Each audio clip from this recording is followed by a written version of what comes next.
Welcome to Lead with Intentions. I hope today you're having a day filled with plans. Your coach Ambereen shows up here. It's truly an honor to cross paths with you and for you to share the most important commodity, your time. Welcome to Spanglish Network TV and Zingo TV, channels 250 and 251. Please remember to download the Zingo TV app on your respective app stores, iOS, Android, Chromecast, Amazon Fire Sticks, Roku, and any TV 2016 on forward will support this app. Downloading this app, which is completely free of charge. Make sure to give us a review, rate us, share with us what we're doing well, and also what it is that we can do better to serve more.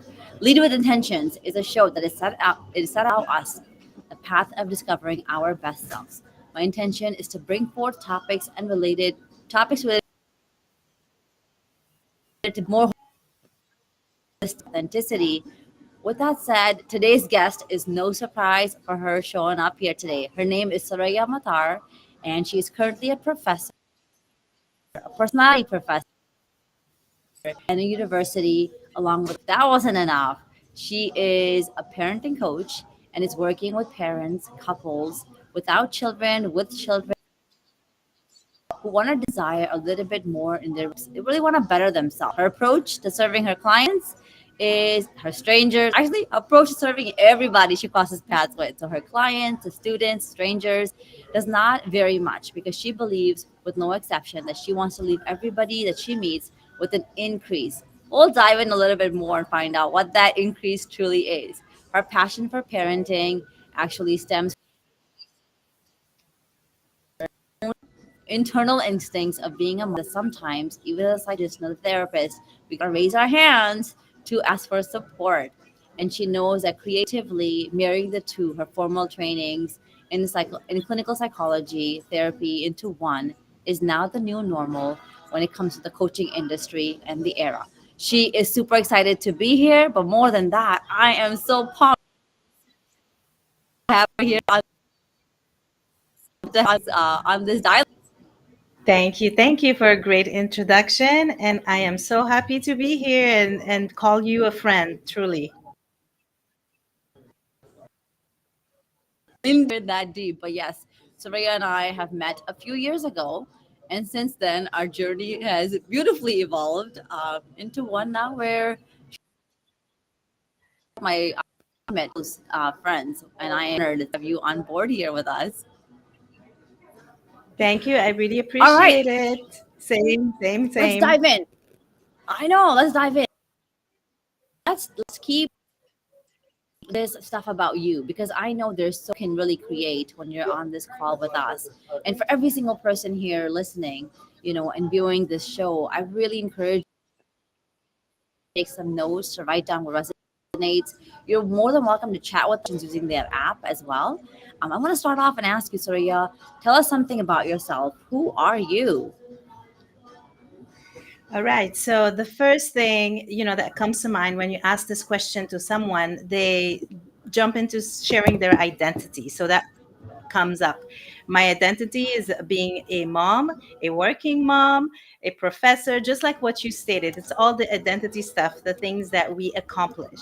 But behind that, there is that, connection with yourself, like who you truly are is a person, a helping person, somebody who loves to help. So I would say that outside of these competence and certification and trainings, there is somebody who loves to help, and that's what I do. And I meet people is, come up with a creative solution, building solutions for them if I can, whenever I can. Oh, love that. Okay, well, how do you people are looking for solutions and they really can use your help? Yeah. So when you go around and talking to people, one of the things that I find is that people are so, they share their struggle. They sort of feel like They have challenges in life, and problems in life occurs to all of us. That's the bottom line. And we can choose to go into that, conversation, or we can choose to go into that conversation and sort of have some hope-filled transformation from that conversation. And so, part of my approach has been to go into conversation that just transforms each other, not just the person that I'm talking to, but even me. So learning from someone, always leaving myself with an increase. So it always is motivated by that versus having a pity party or sort of like talking about problems and complaints. And that's what I used to do. So I'm coming from that place, and so that's what I see with people whenever I conversate with them, is that they stay in that headspace and sort of everything is the same and they are in survival mode because of that. Well, I know that our audience members resonating with you because we've all been complainers once in our life, right? But you said you were in this perpetual complainer, area or place. What helped you get out, and how did you know you didn't want to be there anymore? Okay, so one of the things that allowed me to get out of that victim mindset is, not only switching approaches in therapy, but also getting myself help in terms of coaching, or for parenting, it was getting a parenting coach to help me with my own problems as a mom of three. And so those little things, opening up myself to experiences and getting help, whether it's through practices as I started doing, it allowed me to understand that we are so attached to the outcomes and to the circumstances around us, and that's how we operate, all of us, most of the time, until we sort of learn something better. And that learning something better went from shifting my approach to parenting, shifting my approach to doing therapy. So going into solution focused brief therapy really was a shift for me to allow me to have more conversation with myself that are about hope and not problems. So that would be shifting my timeline really when I switch gears. Hmm. I want to dive in a little bit. And you said, really understanding and using this tool, right? What do you mean by more solutions oriented grief therapy versus the conventional way of?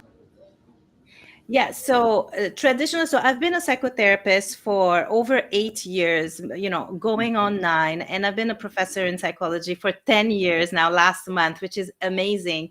And for many years, both of these, sort of the career in teaching was, I looked at it as a job. It was sort of like difficult at the beginning because I was so involved with the outcomes, students not being satisfied, not getting their A. So I was making you know, their problems my problems.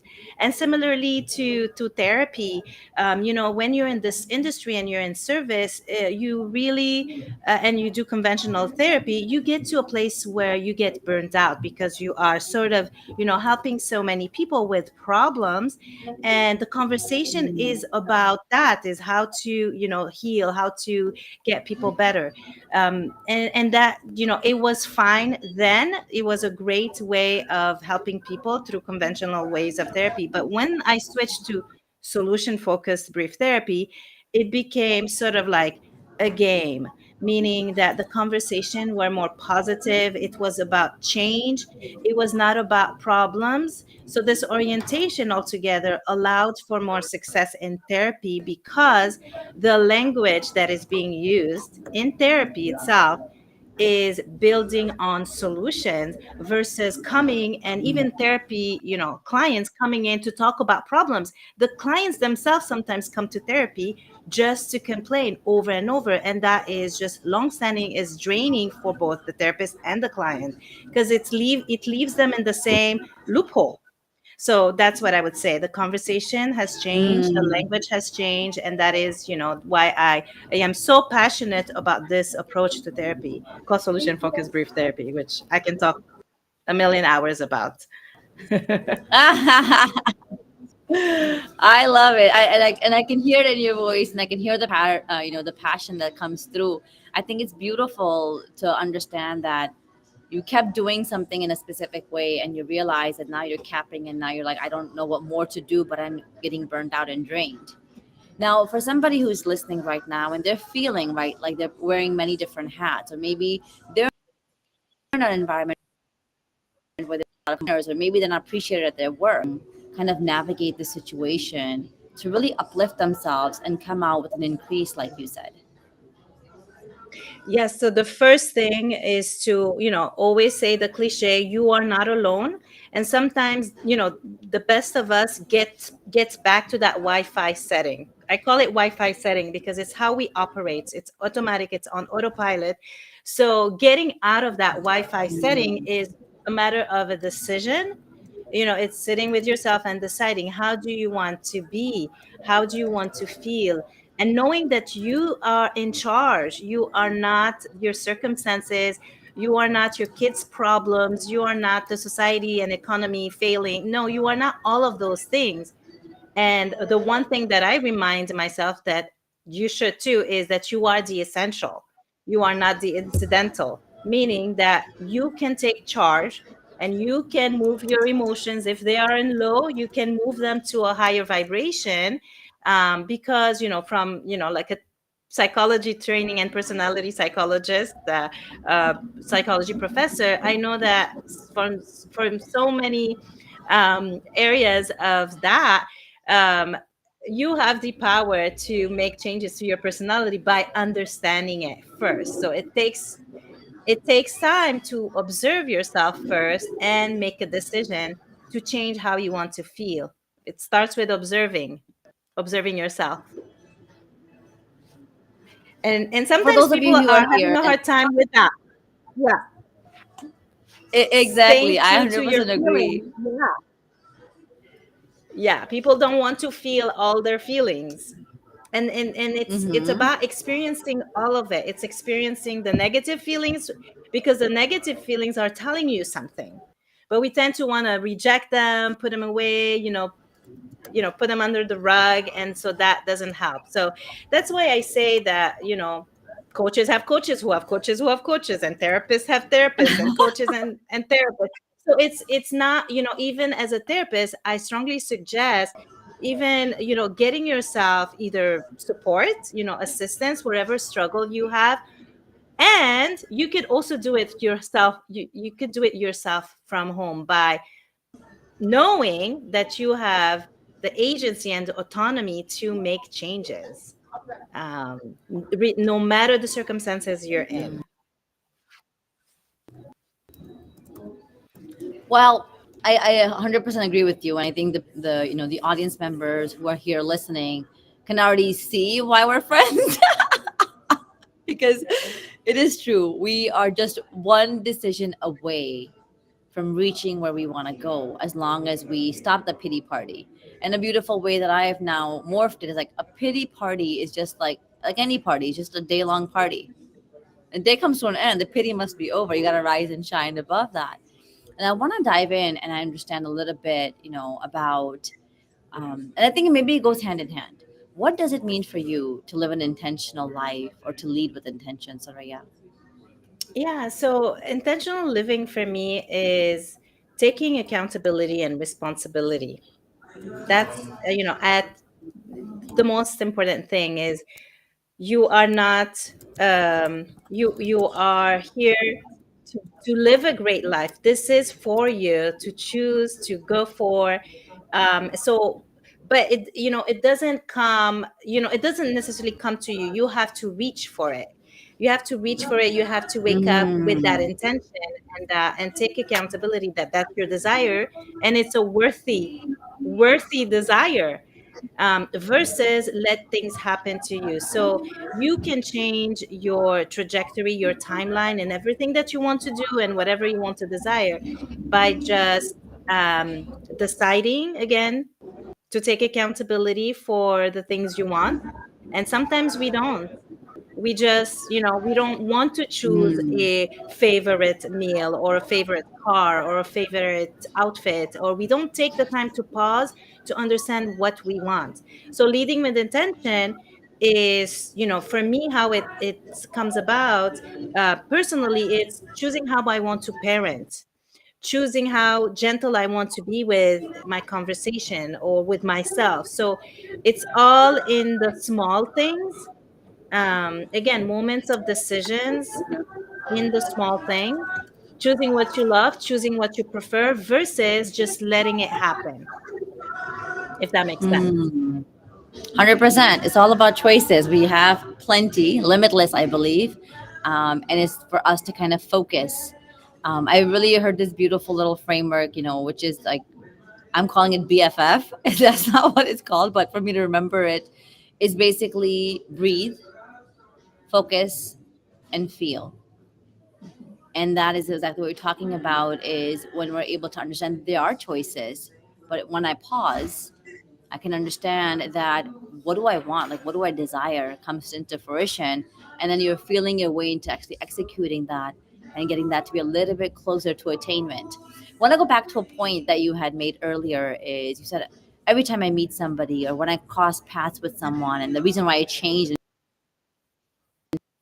shifted have a place of increase for the both of us. What does that mean?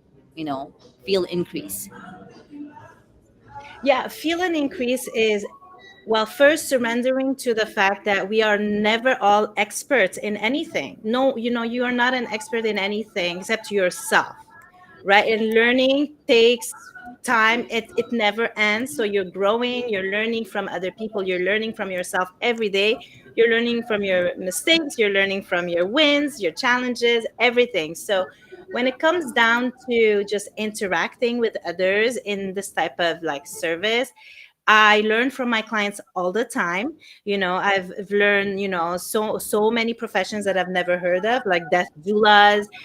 Being a death doula, I've never heard of that profession before until I've had clients who have this type of industry. So it's not about just sharing knowledge, but also having a mutual growth. So, like, everyone is left with a win win.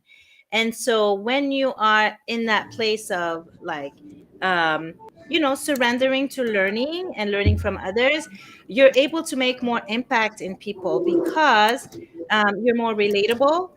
People want to Mm, approach you with their challenges, and you can relate to them because um, sort of like the challenges are the things that will help you grow. And like when we have that kind of conversation with people, it makes them feel, okay, I'm not doing that bad. What is the next courageous thing I can do? And so that conversation leads to solutions and building on solutions. So another acronym that I have that I love to use is what is important now. When we go back to those low vibration, then we are feeling like we took 10 steps, 10,000 steps back. But in fact, even if we took a few steps back, we just need to be reminded what is the most important now. Like now that I've had this struggle or this hiccup, WIN, what is important now? So for me, that's what I use when I interact with people, and I am left with an increase. I go into the conversation with that idea. What is important now? mm, I love that. I like that. I mean, I say that moment. This is like the time is now, right? And all those things. But I like this simple win because, like me, I love wins. I love to focus on. Let's tell us one thing which you'd like to share Yeah. with the audience and with myself, so that way we can get to know Souraya Matar a little bit better. Okay, so a little bit more about me. What can I say? I live a creative life, to say the least, just in one sentence, because around this time every summer, when I'm done teaching for the semester or for the year, I get into this creative creativity mode. And I've gone from being a fitness and nutrition coach to helping women, after baby return back their body. I've done that for many years since 2020, to now being on a trajectory where I want to write a self-help book. So that's how creative I allowed myself to be. And so the way it impacts the world, or my world, is, when my own kids have conversation with me about their joy and their aspirations, I am open to it, because here I am at almost 40 years old. I have dreams before I was more closed up, but because of my consciousness and expanding, I'm able to dream. And so that's what that's how I would say that my kids always are like impressed by how the energy that I bring. And even that has been so phenomenal to see in them.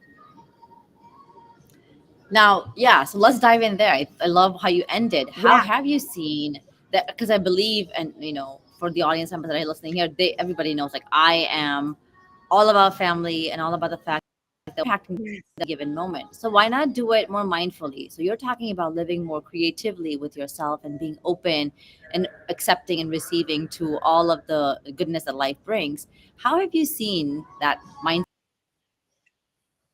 shift? It's Okay, so lately I would say intuition, diving into more of that versus being in sort of like the logical mind and an intellectual analytical mind of knowing, how things linearly should work. So for me, it was a sort of decision, again, moments of decisions, realization, where I'm realizing that maybe I don't know the trajectory of everything, and maybe by taking a step back and leaning into intuition has really helped me see that my kids are different. My kids are creative in their own ways. There's no forcing here. So I need to take time to step back and watch and observe them and understand their personality and how different they are. So it makes me think of the work that you do with adolescent and how important it is to give them space and give attention to them, because they have certain desires that they feel they're not worthy of. At that age, their self-esteem is pretty low. So, and I can see that in little kids as well. I mean, all the way to adults feel that way. So if we can do the work early on with our kids, with our adolescents, so that we can also help our adults with it, because sometimes the adults have those inner child issues. That's what yeah. comes up, really. So it's all intertwined, I would say. Yeah, it is intertwined. I'm sure when you've been, when you're in that seat, that therapist seat, helping somebody, you can probably point and say, "Wow, that's like a child and healed, and it's still coming up at the age of 50." Share with us what you think or what you have believed and seen to be more like the more common things that people come in support for. Yeah, so the parenting couples that come in, so I'll talk about that. They come in because their own relationship have took a damp because of the challenges that a home with multiple kids and working parents does. So their Mm-hmm. own relational marriage has been affected by it, and they start to be resentful towards each other and really blaming and shaming each other for the things that they are doing or not doing. So Yeah. attributing their problems to the other party has been, it's kind of like the book, the textbook thing about couples come because they they have certain expectations about each other, and then if they don't meet them, then they become upset and furious and angry and whatnot. So I would say for parents, that would be their challenges, is just I don't like to use the concept work life balance Mm. so much as using it as integration. What they want to is to integrate that life work balance in a way that everyone is happy, everyone is more fulfilled, everyone has you know, better amicable relationship within the home. So that's what they come with, is finding their own personal desires in this relationship, and also as a whole, as a family, what is their best hopes. It's one of the questions that I ask every single client when they come is, what are your best hopes from this meeting? Because that gives them sort of like a centering onto what they really want. And many times they think they know, but they have no idea. As the Yeah. MTV show used to be, you think you know, but you have no idea. I think that's exactly what you said, right? Life is a journey of learning and growing when you're realizing that you don't have the answers to most things. But through that we really start to learn and we can hopefully grow from. Now, we've dived in a little bit about your family and you've shared with us that you have 3 kids and that you are, a creative parent and that you can translate into their own creativity, which may not be, acceptable in our dictionaries as parents. Can you share something with us about your family dynamic so we can get to kind of get a glimpse of your home, almost like we're sitting there watching a TV show at your house? Right, yes. And you can see that I positioned this camera right to show the littles right behind me. So I have 3 boys, 8, 7, 8, 6, and 5. So they're all pretty much very close in age. And all my life, I mean, all my life as a mom have been dedicated to them. I call myself a stay-at-home mom who works. I don't know if that makes any sense, but that's kind of how it is. I do everything part time. So you've heard about all my certification and years of experience. Everything for 8 years have been a part time situation. Basically, my calendar is empty and I put in when I want to work, because I am, you can call me a dedicated mother. It's been, we've had our challenges for sure as a mom of 3 active boys, but I've learned and I continue to learn from them and with them and just work through it with them, really. So that would be the dynamic, is um, understanding that they are their own persons. They are Mm. creative, they're, in their own ways, and parenting is not intuitive. And so I teach them things, but they teach me things. So and so that is helpful, making a decision, to get help whenever I need it is a really good thing for moms who feel burned out or have been overwhelmed. So I don't feel that way as at all. This is how I used to feel, though, with 3 kids and working. So Okay, prioritizing well, I mean, I love. prioritizing yourself. Yes, I would say prioritizing yourself comes before prioritizing work, the kids, the husband. So that would be my message too.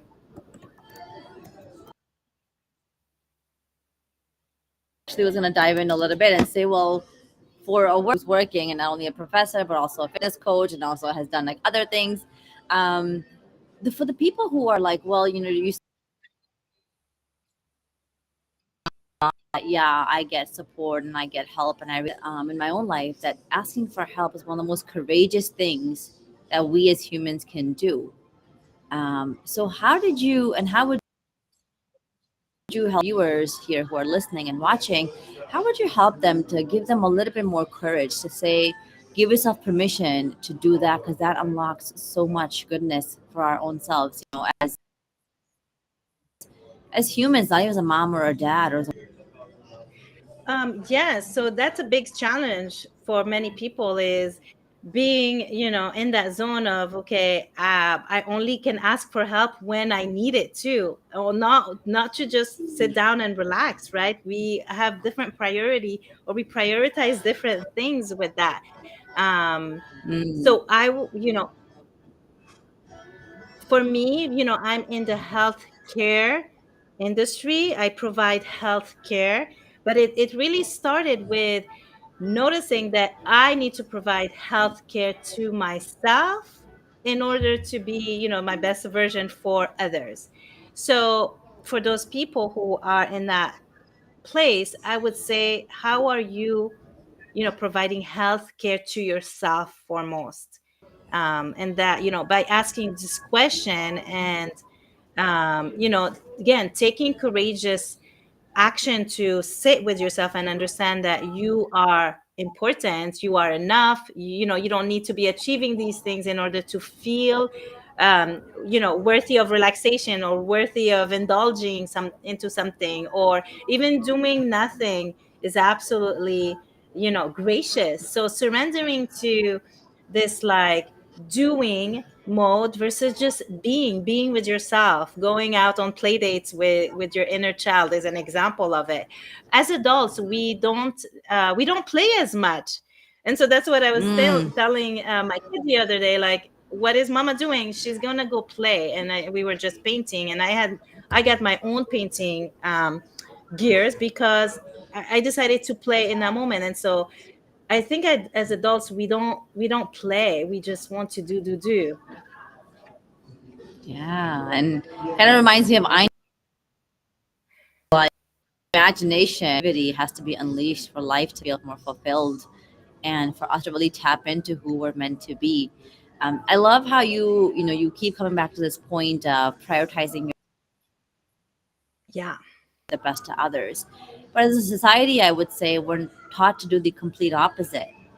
So, for those dads who are struggling, for those moms who are thinking, for those grandparents who are like, I have too many responsibilities. What is this woman talking about? Prioritizing myself, doing nothing, sitting there having a play date with me. Like, what is she saying?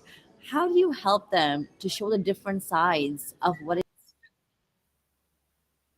self-care or healthcare? Yeah, well, from the point of view of psychology, we look at all the diseases, medically or psychologically, they stem from stress. And so we don't, counterintuitively, we in order to feel well-being, so in order to feel well, what are the things that we do to de-stress? And when we look at that, we think that they are just, mundane things. Oh, I do that. No, you don't. You are sitting on your phone, and that's not relaxing. Sitting and scrolling is not a relaxing thing. You're loading up things on your brain that are unnecessary. So those little things that we take for granted, like pausing, or sleeping, taking naps, are the ways that you Mhm. distress your nervous system. When you wake up, you are automatically ready for the day. Who died? What happened? What's going on with the world? You have to let your body know to de-stress, to feel at ease. In fact, we are living in a world where everything is about disease. Mm. And if you look at the word disease, it has, we need to diss that disease word. We need to feel more at ease, in my view. So that's why I say, I it's noticed. you're the only one who can make changes, because it starts with you, and it will, the way you do thing in one area will have an effect on everything else, like your relationship, your business, your coworkers, your so it starts with the self. That's why I so commend people who talk about mindset work, and self-care and healthcare, because the only person you can start with is you, and then you'll see an effect on the family, on your relationships. And I promise that that's very true. Like, the domino effect, will be presented to you, but it definitely starts with the decision that comes from you, for you, through you. Yeah, a decision that comes for you, through you, with you, and consistency. I think my intention today Yeah. was like spot on. I had to be disciplined, and discipline just doesn't mean like Yeah. a go, go, go, go, go and get stuff done. I had to really think about like discipline is prioritizing the important things, right? And with discipline, I think Yeah. consistency is important. So consistently showing up for ourselves as human beings is probably one of the key things that we can do. Yeah. And the first step to do it is even, taking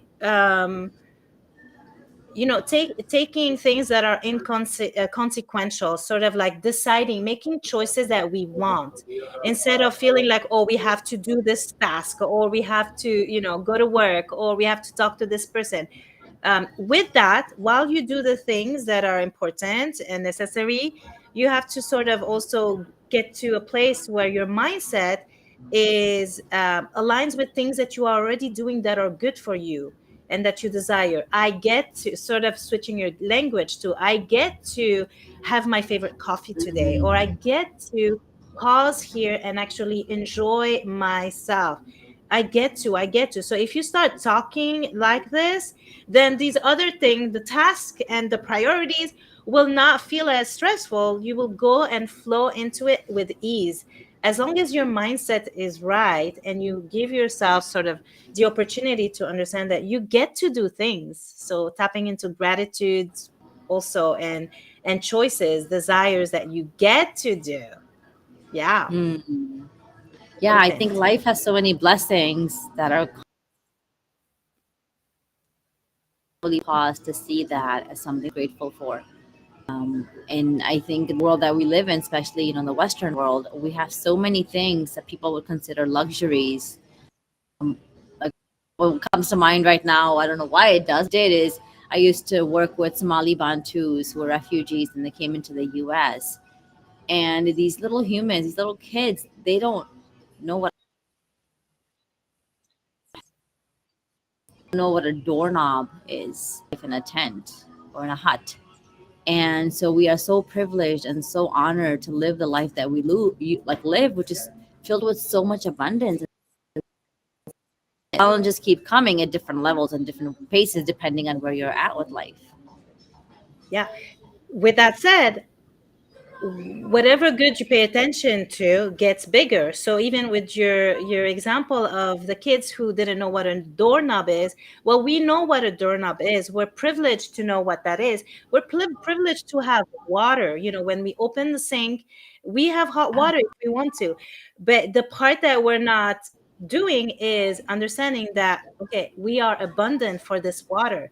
So if in the moment when you are opening up the door and you know what's a doorknob, and you go into the room with intention, leading with intention to have a great interaction with your spouse or a great interaction with your kiddo, then you know how you can change that trajectory of victim mindset or problem thinking versus, okay, I'm going into this conversation to for an increase, a win-win. It's going to be a win-win no matter what conversation it's gonna be positive. So positive conversation. And with the example of the water, when you open the water and water comes out, your mind, you should already be thinking, wow, I am so abundant. This is for me. I am grateful for this water. So tapping into gratitude when you are doing these, again, silly things or mundane things, but making them extraordinary. I know it sounds like a weird thing, but the more you train your brain, then you're going to just feel more at ease when it comes to the bigger problems, when you tap into more ease all the time, all the time, Language, in you your know that. Like me and autopilot. gratitude, we are best friends. And I think it's so beautiful how you're talking about this. I even take it a step further with my kids, and I'm like, y'all so like abundant. You guys live in so much wealth that each and every single one of you can cater the water to be exactly how you want it to be. Because one of them likes it really hot, one of them likes it a little cooler. All of you just like flip on the tap. And I said, even when I was in London, I noticed that they have two different faucets. And so you're like, whoa, it's cold, it's hot, but it's not together, and the fact that somebody sat there, thought it through, with an idea that became a vision, that became something more, that kept getting iterations and innovations to now say, oh, you just like flip the tap and you just do, and you have it. I think it's such a focus on everything that we have that we didn't really ask for and that came to us. You know, how have you seen that when you tap into this essence of gratitude and noticing the small blessings to the big things? What have you seen shift for yourself and even for the people that you're supporting and helping? Yeah, the first thing that comes to mind, the shift would be in my thinking, in my state of consciousness, what I'm conscious of when I tap into gratitude leads to just expansion, thinking about other things, more positive thinking, more expansion, versus thinking about the same old thing in the same old way, and a problem mindset. I call it, the drama triangle, where I make everything drama. Okay. And so that used to be how I used to operate. I would wake up and feel like, okay, where are we going to cause drama here? What is bothering me? And sort of like taking on all everyone's problems, and experiencing a lot of self blame. So it led to just appreciating the the expansion in my thinking, in my state of consciousness, and even understanding of the iteration of me that's different from the before. So when you say, we have, your kids in London were noticing all these things, like how did they get created? There's so many iterations of them. Well, it goes the same with our personality. I think that we are not just stuck in one body and one personality for our whole life. We get to grow and change things about our personality. If we do things the one way 10 years ago, then 10 years from now we can have an other iteration of ourselves that's greater, so the greater good instead of the sameness. So I believe in change, I believe in growth, I believe in that, sort of like what coach called, the highest version or the best version of yourself. Yes, that's what it is. I think we can change our personalities and study our behavior so that we can have fulfilling lives. Okay, so we've dove in a lot talking about not only just your career path, but what the fact that you're really driven by personal, how we can change into motherhood. What we haven't touched upon is your partner. And, it takes to tango the soul because you've got both parents. You've seen him evolve as you've shifted your mindset from a complainer and a victim to now growth oriented and looking of growth, feeling the blessings and adding joy and really allowing yourself just to be. How has that changed? Because I want everyone who's listening here, and I want to still take a moment and say I'm in the uttermost gratitude that you've listened thus far and you're here with us on this journey. As I bring on Souraya, is I want you to know that just because you don't see changes so quickly, or you don't get the expectation that you should, situation, because your life deserves it. So coming back to you, Saraya, how has that changed in your own marriage or in your own relationship, even before marriage? Yeah, so I can definitely say that there is so me shifting into a different self image of me has led me to notice myself change. And so I sometimes I ask myself, do the other parties notice? They may not notice. That's the interesting part. Because they may still be in that older version. They're not doing the work. Okay, they may not notice. But what I can say is that there is a domino effect on their behavior. So they may not notice, or, like attest to what has changed from me, but I can notice. I know what have changed. I know how I have impacted them. So their parenting has changed, their language has changed, the way they are, offering support has changed.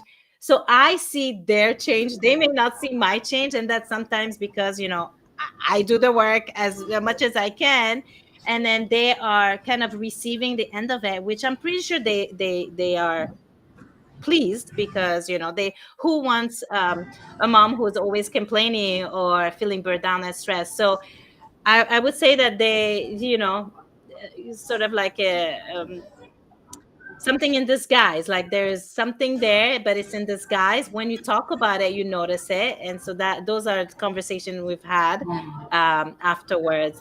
Overall, our relationship has gotten way better from all the changes from one person. So that's what I want to stress is it does take two to tangle. However, I would say that it starts with the one, and then you get the two to tangle for sure. Yeah. So it's saying I don't want you to feel disheartened because you are not getting something in return right away. I want you to know that Yeah, with prioritizing yourself, because when you start to fill your cup, feel more life, add more joy, really take on this journey of gratitude, you know,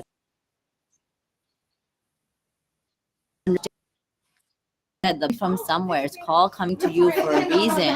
And once we can identify and realize that, it does begin to shift our mindset. And you never know who you're going to positively impact, in your life. absolutely. One example of that quickly, if you have time, Ambreen, is the way I listen to his passion is much different. So he has a passion for breeding birds, and in the past I would be so, I'm not into that. It's not my thing. It's not my industry. But now I go to him and say, do you want me to help you write your book about it? So I'm open to his passion, and that's how he probably feels like, oh, my wife is interested in me again.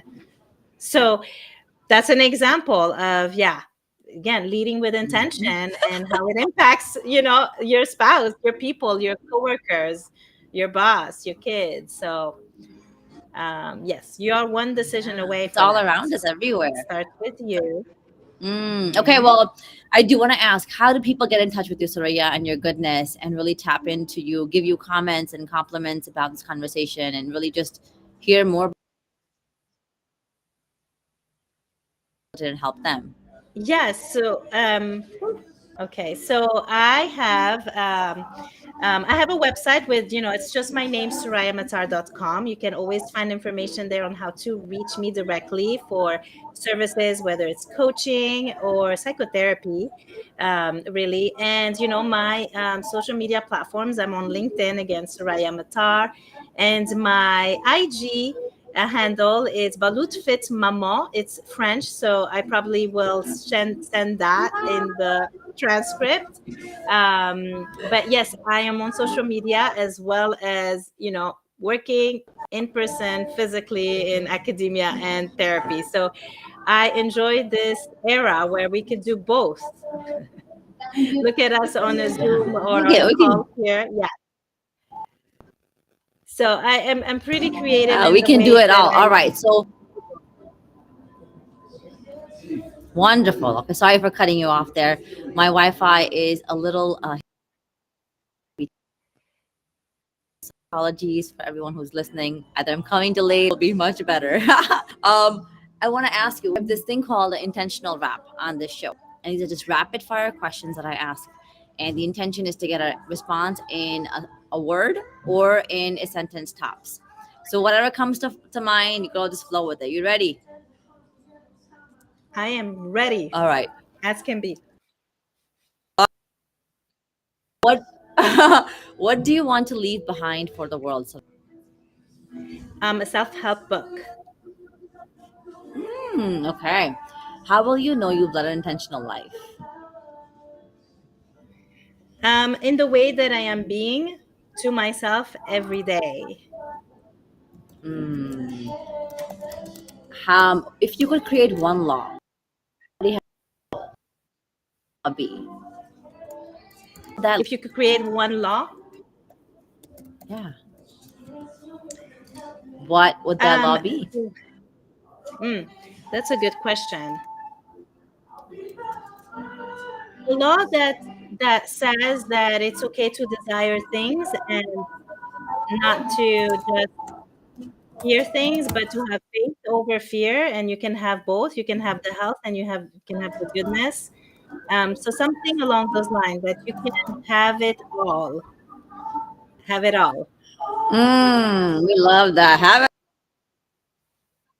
it. I love it. Okay. Is the key to a healthy relationship?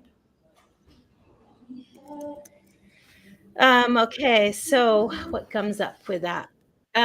Understanding yourself. Understanding yourself first, and then expressing your needs. I, I have not heard one yet.